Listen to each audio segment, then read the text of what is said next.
በሀገራችን የጭቃ ቤት ግንባታ የረጅም ጊዜ ታሪክ ያለውና ለብዙዎች የመኖሪያ ቤት ፍላጎትን ለማሟላት የቆየ የተለመደ የግንባታ ስልት ነው። ሆኖም አሁን ላይ ይህ የግንባታ ባህል የዘመናዊ ከተማ ልማትን ያደናቅፋል በሚል ሰበብ ከዚህ በኋላ እንዲቆም የሚል አዲስ መመሪያ መውጣቱ ተሰምቷል። የከተማ ልማት ቢሮዎች ይህንን እርምጃ እንደ ዋና የመፍትሄ መንገድ ቢወስዱትም ጉዳዩ በህብረተሰቡ ዘንድ በርካታ ጥያቄዎችን፣ ቅሬታዎችንና የተለያዩ አግራሞቶችን በመፍጠር ላይ ይገኛል። ይህ ውሳኔ በከተሞች ውስጥ የሚገኙ ብዙ ተራ ዜጎች አኗኗር በቀጥታ የሚነካ በመሆኑ ጉዳዩ ከወትሮ በተለየ መልኩ የመነጋገሪያ አጀንዳ ሆኗል።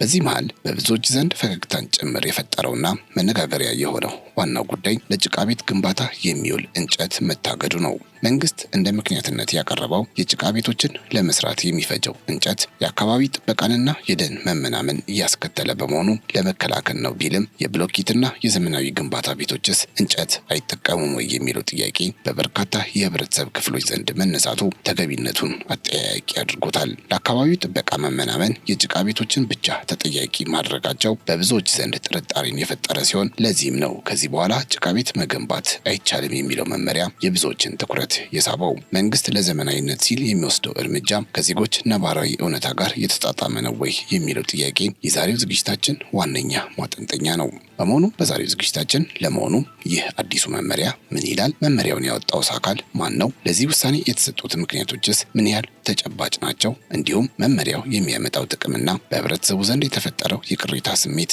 ምን ይመስላል የሚሉትን አበይት ጉዳዮች በዝርዝር የምናስደምጣችሁ ይሆናል። እናንተም ፕሮግራማችንን አድምጣችሁ ሀሳብ አስተያየት እንድትሰጡበት እንጋብዛችኋለን። ቻናላችንን ሰብስክራይብ፣ ይህን ቪዲዮ ላይክ ማድረግ ደግሞ ላይረሳ። አብራችሁን ቆዩ።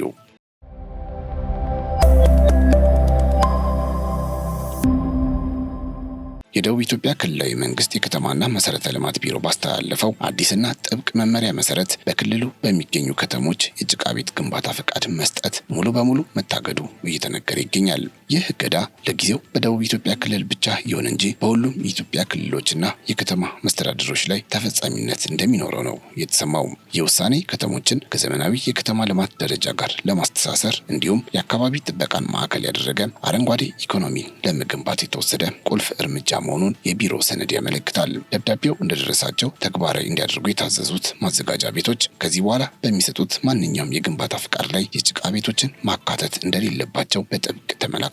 የክልሉ መንግስት ይህንን አቅጣጫ የያዘው ሀገሪቱ እየተከተለች ካለችው የከተማ ልማት ስትራቴጂ አንጻር ሲታይ የከተሞች አሰራር ይበልጥ ተወዳዳሪ፣ ንጹህና ለነዋሪው ምቹ እንዲሆኑ ለማድረግ ነው ተብሏል። በዋናነትም የዘመናዊነትን ጽንሰ ሀሳብ በከተማ መዋቅር ውስጥ ለማስረጽ ሲባል አሮጌውና አካባቢን የሚጎዳው የግንባታ ስልት በዘላቂነት መተካት እንዳለበት መመሪያው አስገንዝቧል። የዚህ አዲስ መመሪያ ዋነኛ መነሻ በእንጨትና በጭቃ ግንባታ ሳቢያ የሚከሰተው የደን መመናመን እጅግ አሳሳቢ ደረጃ ላይ መድረሱ ሲሆን ይህንን ጉዳት ለመግታት የተወሰደው እርምጃ ወሳኝ ነው ተብሎ ታምኖበታል። እንጨት ለጭቃ ቤት ግንባታ ሲባል በከፍተኛ ደረጃ መመዘዙ የአገሪቱን ደን በመቀነስ ለተፈጥሮ ሚዛን መዛባት ቀጥተኛ ምክንያት በመሆኑ ለዚህ መፍትሄ ለመፈለግ ይህ መመሪያ እንደወጣ ተነግሯል። በተጨማሪም ከደን ጭፍጨፋ ጋር ተያይዞ የሚመጣው የአየር ንብረት ለውጥ ተጽዕኖ በአካባቢው ላይ የድርቅና የጎርፍ አደጋዎችን በማባባስ የበርካታ ዜጎችን ሕይወትና ንብረት ለከፍተኛ አደጋ እየዳረገ መሆኑ በሰነዱ ላይ ተመዝግቧል። በዚህም የተነሳ ከተሞችን ከነዚህ የተፈጥሮ አደጋዎች ለመከላከል የግንባታ ባህልን መቀየር እንደ አንድ የጥንቃቄና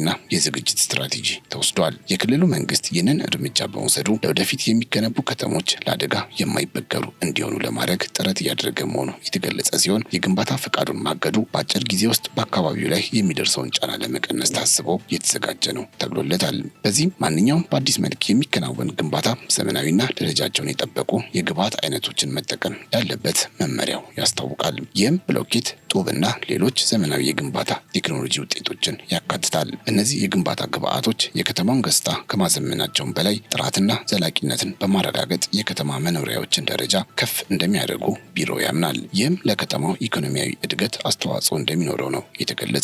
ነገር ግን ይህ አዲስ መመሪያ በብዙ የህብረተሰብ ክፍሎች ዘንድ ከፍተኛ ስጋትና ትችትን እየጋበዘ ይገኛል። በተለይም አዲሱ የግንባታ ደንብ የነዋሪውን የኢኮኖሚ አቅም ያላገናዘበ መሆኑ ዋነኛው የመነጋገሪያ ነጥብ ሆኗል። የጭቃ ቤት ግንባታን ሙሉ ለሙሉ መከልከልና ወደ ዘመናዊ የኮንስትራክሽን ግብዓቶች መሸጋገርን ግዴታ ማድረግ በተለይም ዝቅተኛ ገቢ ላላቸውና የቤት ባለቤት ለመሆን ለሚታገሉ ዜጎች እጅግ አስቸጋሪና የማይደረስ አድርጎታል። ይህ ውሳኔ የነዋሪውን የኑሮ ሁኔታ ካለማጤኑ ባሻገር አሁን ባለው የኑሮ ውድነት ዘመን የዜጎችን የመኖሪያ ቤት ችግር በይበልጥ የሚያባብስና የሚያወሳስብ አቅጣጫ መሆኑ በስፋት እየተተቸ ይገኛል። በተጨማሪም የሲሚንቶ፣ የብረት፣ የአሸዋና ሌሎች የዘመናዊ ግንባታ ግብዓቶች ዋጋ በገበያ ውስጥ በየጊዜው እየናረና እየተወደደ መምጣቱ ለነዋሪዎች ትልቅ የኢኮኖሚ ጫና ፈጥሯል።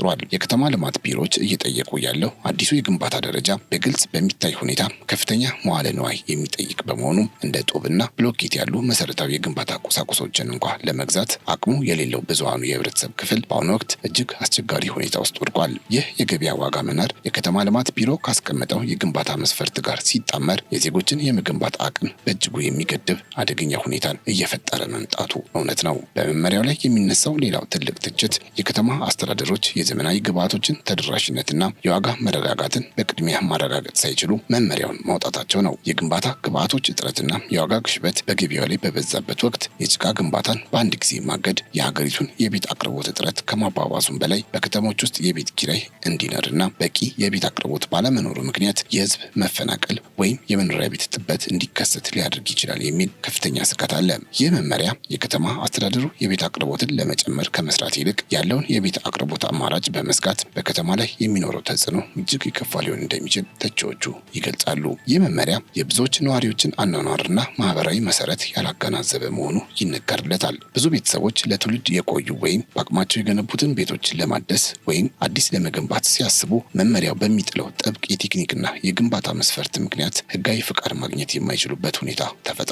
መንግስት የግንባታ ጥራትን ለማረጋገጥ የሚፈልገው እርምጃ በዓላማው መልካም ቢሆንም የህዝቡን ነባራዊ የመግዛት አቅምና ማህበራዊ ሁኔታ ያላገናዘበ በመሆኑ በረጅም ጊዜ ውስጥ በከተሞች ውስጥ መጠነ ሰፊ ማህበራዊ ቀውስ፣ መፈናቀልና የተዳከመ የከተማ ልማት ሊያስከትል ይችላል የሚል ስጋት በየአካባቢው በስፋት እየተስተጋባ ይገኛል። ሌላውና ዋነኛው ጉዳይ ግን መመሪያው የደን መመናመንን ለመከላከል በማሰብ የጭቃ ቤት ግንባታን ሲከለክል የብሎኬትና የዘመናዊ ግንባታዎችም የእንጨት አጠቃቀምን እንደማይተው ረስቶት ነው ወይ ተብሎ መጠየቁ አልቀረም። ዘመናዊ ህንፃዎች የጣሪያ መዋቅርን፣ የበርና የመስኮት ፍሬሞችን ለመስራት ከፍተኛ መጠን ያለው እንጨት ይፈልጋሉ። በዚህ ምክንያት የደን መመናመንን ለመቀነስ በሚል ሽፋን የሚወሰደው እርምጃ በጭቃ ቤቶች ላይ ብቻ በማነጣጠሩ የግንባታውን አጠቃላይ የስነ ምህዳር ተጽዕኖ መፍትሄ ሊሰጥ አይችልም። በመሆኑም በዘመናዊ ግንባታዎች ላይ የሚውለው የእንጨት ፍላጎት ከጭቃ ቤት ጋር ተመሳሳይነት ያለው የደን መመናመን ሊያስከትል ስለሚችል የመመሪያው መሰረት ከቴክኒካዊ እይታ አንጻር ክፍተት እንዳለበት ያስገነዝባል። ከዚህም በላይ የጭቃ ቤት ግንባታን በመከልከል ሂደት ውስጥ የዜጎችን የተለያየ የኢኮኖሚ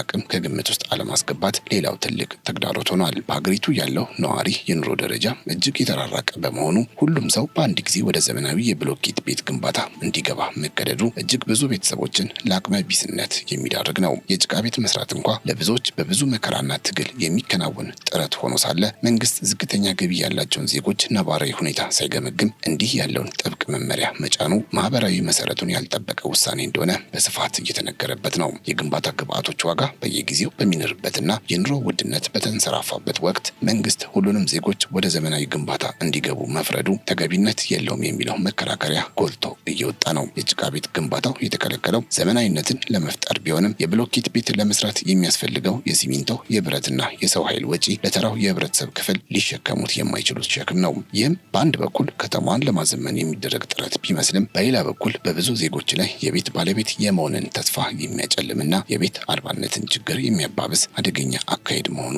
አያጠያይቅም። በጥቅሉ መመሪያው ሊያሳካው የሚፈልገው አረንጓዴ ኢኮኖሚ የዜጎችን መሰረታዊ የመኖሪያ ቤት መብት በማይጋፋ መልኩ መከናወን ነበረበት የሚሉ ድምጾች በርክተዋል። በጭቃ ቤት ላይ የሚደርሰው እገዳ እንደ አማራጭ የድጎማ ስርዓት ወይም የቤት ግንባታ ፋይናንስ ማዕቀፍ ሳይኖረው መተግበሩ የድሃውን ዜጋ የመኖር ዋስትና አደጋ ላይ የሚጥል ነው። የደን መመናመንን መከላከል የመንግስት የጋራ ኃላፊነት ቢሆንም ይህ ሸክም በአንድ በኩል ብቻ በወጣው መመሪያ በድሆች ላይ እንዲወድቅ መደረጉ ፍትሐዊ ያልሆነ አካሄድ እንደሆነ ይገለጻል። በመሆኑም መንግስት አሁን ያለውን የህብረተሰብ የኢኮኖሚ አቅም ያላገናዘበ መመሪያውን እንደገና በመገምገም የበለጠ ሁሉን አቀፍና ተለዋዋጭ የሆነ የግንባታ አቅጣጫ እንዲቀይስ ጥሪ ቀርቧል።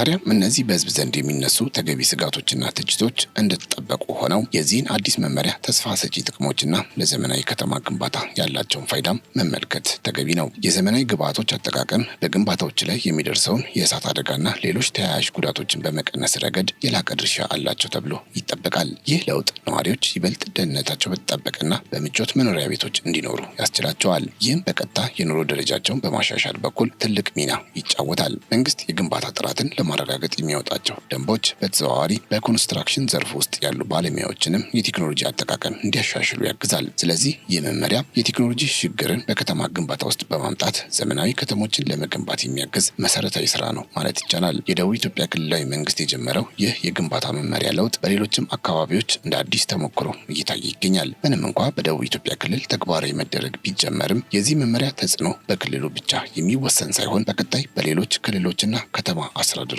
የሚተገበር መሆኑ መነገሩ የጉዳዩን ሀገራዊ ፋይዳ በግልጽ ያሳያል። የከተማ ልማትና የአካባቢ ጥበቃ ስራዎች በአንድ ክልል ብቻ ተወስነው የሚቀሩ ሳይሆኑ በመላ ሀገሪቱ ተቀናጅተው ሊሰሩ የሚገቡ የፖሊሲ ጉዳዮች በመሆናቸው ይህ እንቅስቃሴ በሌሎች አካባቢዎችም በሰፊው ተግባራዊ እንዲሆን ይደረጋል ተብሎ ይጠበቃል። የከተማ አስተዳደሮች የህዝቡን የኑሮ ሁኔታ ከሚያሻሽሉና የአካባቢ ደህንነትን ከሚጠብቁ መመሪያዎች ጋር ተጣጥመው እንዲሄዱ መደረጉ በአገር አቀፍ ደረጃ የተቀናጀ የከተማ ልማት ስትራቴጂን ይፈጥራል። ይህ ደግሞ ለሀገሪቱ አጠቃላይ የከተማ ልማት ጉዞ ትልቅ ድርሻ ይኖረዋል። እንዲሁም ከተሞችን ከዘመናዊ ዓለም ጋር እኩል የሚጓዙ እንዲሆን ያስችላቸዋል።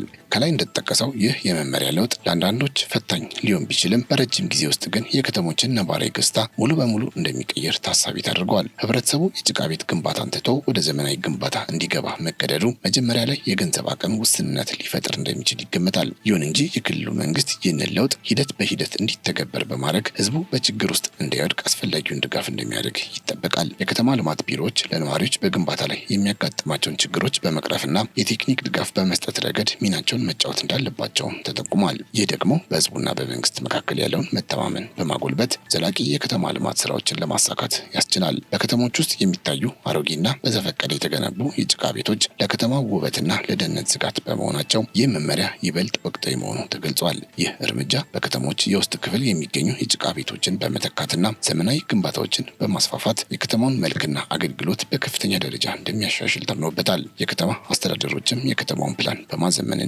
የዘመናዊ ግንባታዎችን ቁጥር በመጨመር ከተማዋን ለኢንቨስትመንትና ለቱሪዝም ምቹ ማድረግ ይችላሉ። ዘመናዊ ከተሞች ለሀገር አቀፍ የኢኮኖሚ እድገት ያላቸው ድርሻ የላቀ በመሆኑ እንዲህ ያሉ ጥብቅ ደንቦች የዘመናዊ ከተማ ግንባታ መሰረት መሆናቸው ተጠቁሟል። በሌላ በኩል ይህ አዲስ መመሪያ ለግንባታ ፈቃድ አመልካቾች የሚጥለው መመዘኛ የከተማ ልማት ግቦችን ለማሳካት ያለው ፋይዳ ከፍተኛ ነው። ማንኛውም ፈቃድ ጠያቂ በቅድሚያ የአካባቢ ደህንነትንና ደረጃቸውን የጠበቁ ግብዓቶችን የመጠቀም ግዴታ ስላለበት ይህ የግንባታ ሂደቱን በከፍተኛ ሁኔታ እንደሚያቀላጥፍ ይታመናል። ይህ ደግሞ በግንባታው ዘርፍ የሚታየውን የተዝረከረከ አሰራር በማስወገድ በህግና በደንብ የሚመራ የግንባታ ስርዓትን ለመፍጠር ይረዳል። የከተማ ልማት ቢሮዎችም ጥብቅ ቁጥጥር በማድረግ የቤቶቹ ግንባታ በወጣው መመሪያ መሰረት መከናወኑን እንደሚያረጋግጡ ይጠበቃል። ይህም ዘላቂ፣ አስተማማኝና ደረጃውን የጠበቀ የከተማ መኖሪያዎችን ለመገንባት የሚያስችል መሰረት ይጥላል። በዘመናዊው ዓለም የከተማ ፕላንና የግንባታ ህጎች እጅግ ጥብቅ መሆናቸው ይታወቃል። ስለዚህ ይህ አካሄድ ከዓለም አቀፍ ደረጃ ጋር የሚሄድ ነው ማለት ይቻላል። በጥቅሉ